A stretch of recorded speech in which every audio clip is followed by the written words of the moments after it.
Bismillahirrahmanirrahim. Assalamualaikum warahmatullahi taala wabarakatuh. Salam sejahtera tuan-tuan dan puan-puan, ibu-ibu, bapa-bapa yang saya hormati sekalian.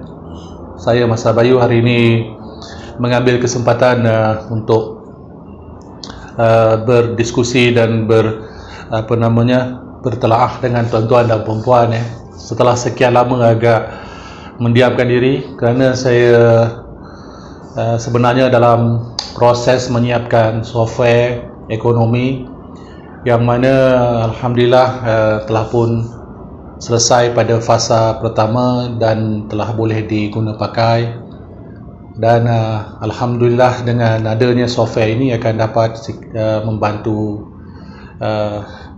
tuan-tuan dan puan-puan dan sesiapa juga yang sedang mengalami masalah dari persoalan ekonomi, persoalan pendapatan dan software ini telah saya bangunkan dengan khusus untuk membantu tuan-tuan dan puan-puan dalam apa juga situasi dalam suasana pada hari ini, insya-Allah.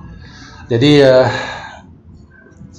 ramai yang berhubung dengan saya, ramai yang bertanya dengan saya tentang persoalan-persoalan yang masing-masing menantikan daripada saya Masa Bayu untuk pendedahan dan penjelasan lebih lanjut lagi.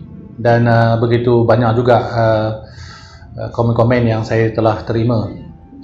Jadi hari ini saya ingin menjelaskan beberapa perkara kepada tuan-tuan dan puan-puan. Pertamanya saya akan ada sesi seminar taklimat yang saya buka khusus untuk mereka-mereka yang ingin bertemu saya secara langsung dan ingin berdiskusi dengan saya. Di majlis itu akan dilangsungkan esok jadi tak sempatlah bagi yang lain tu yang tak dapat hadir. Saya tak boleh memaksa sesiapa sekalipun. Cuma ini adalah satu peluang yang telah saya buka untuk semua sesiapa yang ingin memahami persoalan-persoalan pembentangan saya selama ini melalui channel YouTube Masa Bayu. Sebagaimana yang telah saya jelaskan dalam video-video saya yang sebelum ini tuan-tuan dan puan-puan, perjalanan alam teologi, perjalanan saya untuk merungkai, membahaskan persoalan-persoalan akhir zaman, kisah Imam Mahdi dan Dajjal dan sebagainya adalah satu proses yang mengambil masa yang begitu panjang. Daripada usia saya 9 tahun, saya telah melalui proses perjalanan daripada tempat kepada satu tempat, daripada satu sistem kepada satu sistem. Saya menjelajah dunia, menjelajah 3/4 dunia untuk saya memahamkan, untuk saya memastikan apa yang telah saya fahami itu tidak bertentangan ataupun tidak sekadar hanya pernyataan, tetapi ia mempunyai satu fakta empirical ataupun proses yang boleh dijadikan sebagai satu pembuktian khusus. Jadi saya telah mengambil kesempatan sebelum saya bergerak semula kepada proses perjalanan hijrah saya ataupun perjalanan ilmu, di mana program dibangi pada esok hari sebenarnya adalah program yang terakhir untuk saya buka kepada mana-mana juga pihak di Malaysia. Jadi selepas ini saya tidak akan ada lagi program-program alam teologi untuk pendedahan akhir zaman dan sebagainya di Malaysia, kerana saya akan buka program-program itu di luar negara, iaitu di negara-negara yang akan saya lawati selepas ini. Jadi ada yang memberikan maklum balas yang positif kepada saya, dan untuk itu saya mengucapkan banyak-banyak terima kasih kepada pihak-pihak yang masih lagi tidak jemu untuk mengikuti dan untuk meneruskan proses-proses ilmiah akhir zaman daripada Masa Bayu. Tuan-tuan dan puan-puan yang saya hormati sekalian, begitu banyak perkara ataupun pendedahan-pendedahan yang telah saya bentangkan kepada tuan-tuan dan puan-puan adalah atas faktor untuk membuat telaah, membuat kajian, membuat tapisan dan membuat suatu wadah baru kepada pemikiran-pemikiran yang membawa kita kepada realiti. Dan saya selalu merujukkan kepada aspek berbalik kepada Al-Quran sebagai tapisan dan mengenal sunnah, iaitu memahamkan sunnah baginda Rasulullah SAW di dalam kehidupan kita, dalam kehidupan sekeliling kita, untuk kita menjadikannya sebagai satu wadah ataupun memahamkan realiti akhir zaman. Tanpa Al-Quran, tuan-tuan dan puan-puan, maka kita tidak mempunyai satu tapisan yang khusus, tidak ada suatu perkara rujukan yang jelas. Kerana hanya Al-Quran saja yang akan dapat memberikan kita jawapan yang jelas, pasti, saintifik dan tidak ada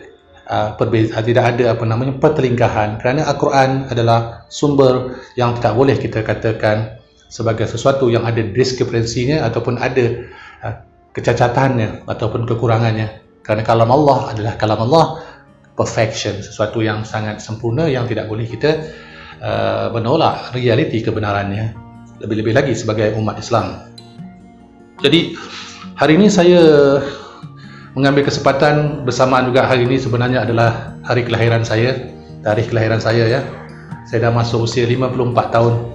Berarti bayangkan daripada usia saya 9 tahun, tuan-tuan dan puan-puan, hari ini dah genap usia saya 54 tahun. Mencari perjalanan-perjalanan, mencari realiti tentang akhir zaman. Jadi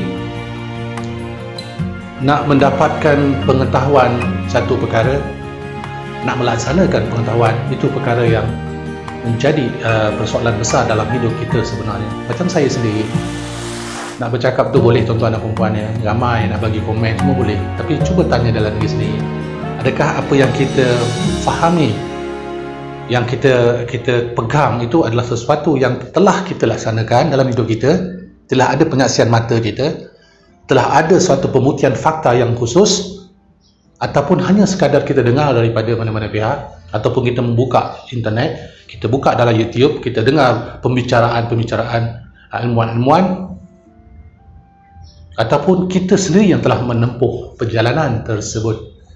Maka hari ini usia saya 54 tahun adalah menceritakan kisah akhir zaman berdasarkan perjalanan hidup saya. Jadi saya tidak mendengar kemudian saya membuat satu rumusan, tetapi saya mendengar kemudian saya melihat dengan mata kepala saya sendiri. Saya pergi ke tempat-tempat yang tertentu untuk melihat penyaksian itu benar-benar berlaku atau tidak, bertepatan tak dengan apa yang ada di dalam Al-Quran. Kisah Al-Kahfi contohnya, saya pergi ke Jordan melihat sendiri realiti wujud atau tidak wujudnya kisah sebagaimana dalam Al-Quran. Maka saya tidak bercakap tentang kisah Al-Kahfi dalam Al-Quran yang saya bentangkan di dalam video sekadar kerana saya melihat di dalam Al-Quran ataupun sekadar saya mendengar cerita-cerita daripada ilmuwan-ilmuwan, tetapi saya mendengar, melihat di dalam Al-Quran, kemudian saya pergi ke tempat tersebut. Saya melihat dengan mata kepala sendiri, saya mengkaji dan menyaksikan, oh memang wujud. Maka wujud itulah yang telah melengkapkan proses perjalanan alam teologi. Jadi perjalanan kisah akhir zaman yang saya bawakan kepada tuan-tuan dan puan-puan adalah perjalanan yang saya tempuh berdasarkan apa yang telah saya lalui. Bukan hanya sekadar berkata-kata atas perkara yang disampaikan oleh guru, sampaikan oleh ustaz, sampaikan oleh ilmuwan-ilmuwan ataupun dapat berita-berita daripada internet, tetapi saya berjalan. Begitu juga dengan kisah saya tentang mengkaji realiti tentang hadis-hadis, tentang kitab-kitab yang ada di dunia pada hari ini. Mereka menyatakan tentang sosok-sosok yang tertentu. Okey, contohnya kisah tentang Imam Bukhari. Maka apa yang saya lakukan? Saya pergi ke Uzbekistan, saya pergi ke Samarkand, saya pergi ke Bukhara. Semata-mata saya nak memastikan, saya duduk di sana mengkaji wujud atau tidak wujud manusia yang bernama Imam Bukhari contohnya. Jadi lepas itu saya melihat apa yang telah ditinggalkan oleh beliau dalam membawa realiti kepada apa juga fakta-fakta yang dikatakan wujud pada hari ini. Jadi saya pergi ke Uzbekistan, saya pergi ke Samarkand, saya pergi ke Bukhara. Baru saya membuat rumusan, tuan-tuan dan puan-puan.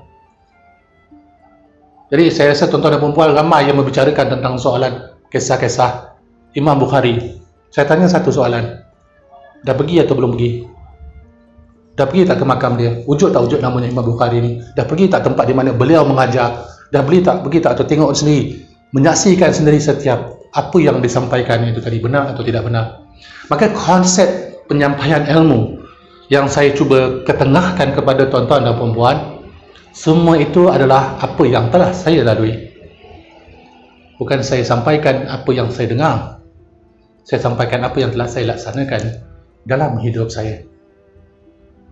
bercerita tentang kisah di Palestin. Saya pergi ke Palestin, melihat sendiri, berkisah tentang persoalan yang ada di Mekah. Saya pergi ke Mekah, bukan hanya sekadar untuk mengerjakan ibadah, tetapi membuat kajian-kajian secara saintifik. Saya pergi ke negara-negara tanah-tanah Arab. Saya pergi ke negara-negara Balkan. Saya pergi ke Eropah. Saya pergi ke Timur, Asia Timur. Saya pergi ke China. Saya pergi ke Taiwan. Saya pergi ke Australia, Amerika. Dan semua tempat itu saya pergi bukan sekadar untuk melancong, tuan-tuan dan puan-puan, tetapi untuk mencari jawapan-jawapan yang ada terbentang di hadapan kita di seluruh muka bumi ini, kerana di situ persoalan-persoalan itu akan dapat kita cari jawapannya secara nyata. Lagi ini berbalik kepada kisah kita dengan hubungan bersama Imam Mahdi. Jadi ada yang menyatakan pada saya, Imam Mahdi tidak membawa pembaharuan. Imam Mahdi hanyalah manusia yang akan melengkapkan proses yang telah dibawa oleh Rasulullah SAW. Jadi saya nak bertanya kepada saya, adakah apa yang difahami itu sekadar apa yang disampaikan ataupun telah dikaji dan telah dilaksanakan pada diri sendiri? Lihat tak di sekeliling. Akhir zaman adalah waktu ini, tuan-tuan dan puan-puan. Dan pada saat ini, tuan-tuan dan puan-puan, adakah dunia hari ini berada pada satu landasan, platform sebagaimana yang telah dibawa oleh junjungan besar kita Nabi Muhammad SAW? Adakah kita berada pada zaman sebagaimana zaman ataupun situasi yang bertepatan dengan aturan hukum daripada Al-Quran? Jika benar berlaku sebagaimana kisah yang kita katakan, kita dah ada kewujudan negara Islam, kita dah ada wujudnya sistem Islam, ketika itulah tuan-tuan dan puan-puan faham. Maka saya tanya sekali lagi persoalan ini, dah berjalan setakat mana? Ataupun sekadar berjalan melawat, melancong, ataupun duduk melihat realiti? Kerana apa yang saya lihat berdasarkan kepada perjalanan saya di Timur Tengah, di Eropah, di Asia Tengah, di Balkan, adalah keadaan yang sangat jelas pecah belah di kalangan masyarakat dunia.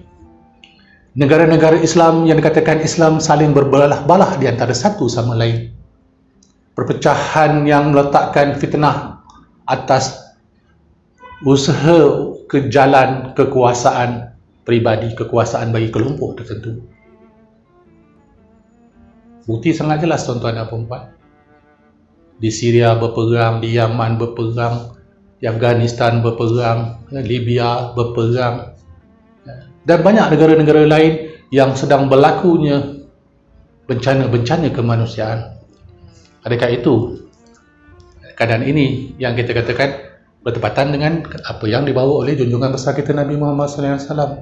Maka apa yang dapat saya nyatakan di sini, tuan-tuan dan puan-puan, zaman ini sangat jauh daripada zaman yang berlandaskan kepada Al-Quran dan Sunnah.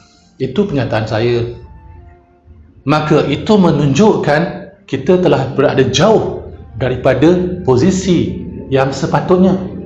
Maka untuk itulah barulah saya katakan kena ada pembaharuan daripada keadaan yang batil pada hari ini, iaitu kita kena keluar hijrah daripada kebatilan, melakukan pembaharuan yang membawa diri kita kepada perjalanan yang telah hilang pada saat ini, perjalanan junjungan besar kita Nabi Muhammad SAW yang ingin dikembalikan. Maka itulah yang ingin saya jelaskan kepada tuan-tuan dan puan-puan. Imam Mahdi membawa pembaharuan atas faktor mengembalikan semula apa yang telah hilang, bukan membaharukan sesuatu yang telah pun sempurna. Jadi yang memberikan komen sedemikian, berhati-hatilah ya, kita berilmu ni, bercakap ni, berfikir dulu, mengkaji dulu. Maka apabila ada saja pembaharuan, bukan erti membaharukan baik-baik, tetapi mengembalikan masyarakat, kembalikan dia, baharukan pula sikap-sikap dia dengan pembaharuan itu sebenarnya adalah atas landasan dan juga daripada perjalanan junjungan besar kita Nabi Muhammad sallallahu alaihi wasallam. Kita dah jauh daripada jalan yang dituntun oleh Nabi Muhammad sallallahu alaihi wasallam. Maka harus kita kembalikan. Maka itulah peranan Imam Mahdi, mengembalikan, membawa semula manusia, masyarakat manusia ke jalan yang benar. Apakah jalan yang benar? Jalan yang bertepatan dengan Al-Quran dan Sunnah. Jadi akan ada kelompok, kamilah yang benar. Ada kelompok tu katakan, kami yang dah jumpa Imam Mahdi, kami yang dah ada. Kelompok kami lah kelompok yang Allah nyatakan, ya inilah yang Nabi katakan. Maka itu yang saya dengar, tuan-tuan dan puan-puan, dan itu yang saya saksikan di dalam perjalanan saya di seluruh muka bumi. Masing-masing akan menyatakan dia yang benar. Maka terpecahlah daripada satu kelompok yang besar kepada kelompok yang kecil. Dari kelompok yang besar lagi, kecil lagi. Saya pergi, contohnya, saya duduk dengan satu jemaah tabligh. Saya bertanya, saya bukan ahli tabligh, ya. Saya bertanya, saya duduk dan melihat apa yang berlaku. Jemaah tabligh juga ada pecah dua. Satu bagian kelompok lagi A, satu kelompok B. Akhirnya dua-dua ni menyatakan dia yang benar, yang ni pun kata dia benar. Itu dalam kisah tabligh, belum lagi kisah-kisah yang lain. Jadi semua perpecahan-perpecahan ini adalah bukti bahawa kita jauh daripada realiti, jauh daripada jalan yang telah dibuka begitu luas oleh junjungan besar kita Nabi Muhammad sallallahu alaihi wasallam. Jadi tuan-tuan dan puan-puan, banyak sangat persoalan-persoalan yang datang dalam diri kita. Cuma satu perkara yang saya kerap perhatikan, ini saya bercakap atas diri saya, ya. Lebih ramai yang sekadar bercakap, lebih ramai sekadar nak tahu pal apa ni, apa tu. Tetapi bila diberikan jawapan dan bila diberikan pertanyaan, dah buat atau belum buat apa yang dah disampaikan, apa yang dah diterima. Minta maaf tuan-tuan dan puan-puan. Saya nak mengajak tuan-tuan dan puan-puan untuk berada di hadapan saya, berbincang secara langsung macam saya mengemis di tepi jalan. Saya tidak menjual ilmu. Saya mengajak untuk sama-sama kita duduk berdiskusi. Tetapi apa yang saya peroleh daripada 1000, seorang pun dapat pun susah. Tetapi tuan-tuan dan puan-puan bercerita tentang aku nak tunjukkan kebenaran, aku nak menjelaskan tentang kehebatan Islam, aku nak menjadi pembantu Imam Mahdi. Kalau nak pergi KFC, senang saja kita keluar duit. Tetapi untuk mencari ilmu, mencari kebenaran, kita sangat berkira. Dan kita nak sesuatu itu dengan cara mudah. Tidak ada usaha ke arah mengeluarkan pengorbanan di dalam banyak perkara. Tuan-tuan dan puan-puan, sejarah junjungan besar kita Nabi Muhammad sallallahu alaihi wasallam berjuang dengan keadaan yang sukar dan tentangan yang sangat hebat. Saidina Abu Bakar, Saidina Umar, Utsman, Ali, Abdurrahman Auf, Ammar Yasir, dan semua mereka-mereka yang melalui proses pertama bersama Rasulullah adalah zaman yang sangat sukar. Mereka tak dapat semudah itu, tuan-tuan dan puan-puan. Maka hari ini kita dah berada dalam suatu suasana yang sangat senang, sangat mudah, berjalan ke mana sekalipun hujung dunia hanya dalam tempoh yang sangat singkat. Namun adakah kita mengambil peluang-peluang ini ataupun ruang-ruang ini untuk kita membuktikan diri kita benar-benar beriman kepada Allah Subhanahu wa taala, benar-benar untuk menjadi umat Muhammad sallallahu alaihi wasallam? Ataupun kita hanya sekadar bercakap dan lepas itu masing-masing menunjukkan dia lebih tahu, aku tahu itu, aku tahu ini. Maka itu yang berlaku dalam hidup di akhir zaman. Semua mengaku dia tahu. Tetapi cuba tanya pada diri kita secara jujur, tuan-tuan dan puan-puan, di mana posisi Islam di dunia pada hari ini? Masing-masing nak menunjukkan dia tahu. Tetapi bagaimana pula pelaksanaan apa yang kita tahu? Iman tanpa amal tidak ada makna, tuan-tuan dan puan-puan. Kita bercerita tentang Imam Mahdi, kita bernangis-nangis, bertangisan-tangisan tentang kisah kesukaran Imam Mahdi. Tetapi bila kita diminta untuk memberikan satu pengorbanan masa sedikit, mengeluarkan sedikit modal untuk kita mendapatkan ilmu, untuk mendapatkan kefahaman pun susah kita nak lakukan. Maka untuk itu saya tidak memaksa, saya tidak melihat apa-apa, saya hanya melihat satu perkara saja dalam setiap yang saya laksanakan dalam hidup saya, iaitu practicality. Adakah kita menjadi manusia yang bercakap dan melaksanakan, atau kita hanyalah manusia yang bercakap, berkukuk macam ayam? Tetapi realitinya, cukup masa ayam tu kena sembelih jadi lauk kepada manusia. Dia mengejutkan manusia tiap pagi, bangun tidur, bangun. Cukup masa manusia tu bangun, kemudian dia teringat nak makan ayam yang membangunkan dia sembelih. Adakah kita nak jadi sebegitu, tuan-tuan dan puan-puan? Akhir zaman satu kisah perjalanan yang memerlukan pemikiran, memerlukan pelaksanaan. Maka jika sekadar kita berbicara soal akhir zaman, tuan-tuan dan puan-puan, banyak sangat dah jodoh-jodoh tentang akhir zaman. Imam Mahdi dah sampailah, Imam Mahdi daripada Indonesia lah, Imam Mahdi ada di Madinah lah, semua dibentangkan, dibicarakan. Cuma satu soalan, cuba tanya dalam diri masing-masing. Kalau Imam Mahdi dah ada di hadapan tuan-tuan dan puan-puan, apa tuan-tuan dan puan-puan nak buat? Apa sumbangan yang tuan-tuan dan puan-puan boleh lakukan? Maka itu yang harus kita fahami bila berbalik tentang persoalan akhir zaman, adalah satu kisah yang memerlukan kewarasan. Jadi jangan bercakap, balik kepada pelaksanaan. Jangan hanya bercerita. Saya ni jemu dengar orang bercerita ni, jemu dengan kesombongan, jemu dengan ketaksuban. Tetapi bila berbalik kepada realiti, berbalik kepada hakikat, meletakkan posisi.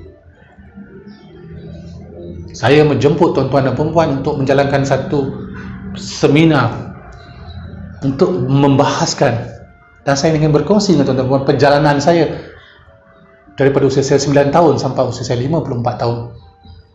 Siapa yang ambil berat? Adalah, tak ramai pun yang hadir untuk esok hari, tak ramai. Daripada beribu yang ada, yang mengenali, yang pernah memahami, bertanya dengan saya, menangis di hadapan saya pun pernah. Bagi saya, itu tidak membuat nilai sekiranya tidak ada pelaksanaan.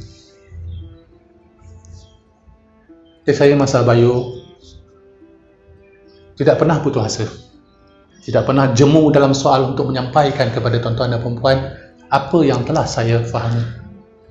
Dan tidak ada suatu rasa untuk saya memaksa sesiapa pun untuk menerima apa yang saya fahami. Cuma saya nak jelaskan di sini, tuan-tuan dan puan-puan, saya berjalan 3/4 dunia. Saya mengeluarkan masa saya mengeluarkan segala perbelanjaan saya dari usaha saya sendiri untuk mendapatkan apa yang telah saya fahami pada hari ini. Jika dia ambil nilai dengan wang ringgit, berpuluh juta telah saya belanjakan dalam setiap apa yang saya lakukan pada hari ini. Jadi tuan-tuan dan puan-puan, saya tidak meminta apa-apa bayaran, kerana sesungguhnya Allah telah menyediakan sebaik-baik tempat kepada mereka-mereka yang mahu berpegang kepada Al-Quran dan Sunnah. Semoga saya dapat berada dalam lingkungan yang Allah letakkan kepada mereka-mereka yang berjalan membawa panji-panjinya. Saya hanya mampu melaksanakan atas kapasiti diri saya sendiri, dan semoga apa yang telah saya kerjakan akan dapat memberikan sesuatu kelebihan ataupun suatu ruang kepada saya untuk beradab dengan Allah Subhanahu wa Ta'ala, lalu diterima oleh Allah Subhanahu wa Ta'ala dengan sebaik-baiknya. Jadi tuan-tuan dan puan-puan, sekali lagi saya mohon maaf jika apa yang saya sampaikan ini agak menyinggung, kerana dah lama saya tak bercakap. Kerana bagi saya dah cukuplah bercakap, kerana saya ingin pelaksanaan. Maka tuan-tuan dan puan-puan, terima kasih kepada semua yang telah mengikuti apa juga pencerahan-pencerahan saya yang ada di YouTube Masa Bayu. Dan sekiranya tuan-tuan dan puan-puan masih ingin mengikuti, maka teruskanlah menelaah semua video-video yang telah saya postkan sebelum ini. Jadi saya, Masa Bayu, ingin mengucapkan berbanyak-banyak terima kasih sekali lagi kepada yang masih terus menyokong. Dan saya untuk sekian kalinya mengajak tuan-tuan dan puan-puan untuk beralih kepada pembaharuan, daripada sekadar berfikir, bertanya, kepada tambah pembaharuan, iaitu yang baru, pelaksanaan. Mereka yang sentiasa berfikir tidak ada pelaksanaan akan berlegar di satu ruang, dan ia tidak akan melihat jalan keluar, hanya sekadar berfikir, sekadar meletakkan proses, mencari jawapan. Kerana mereka yang berfikir dan melaksanakan apa yang dia fikir adalah mereka yang memegang kunci kepada pintu yang akan membawa kita ke dalam ruang bersama Imam Mahdi. Assalamualaikum, salam sejahtera daripada saya, Masa Bayu.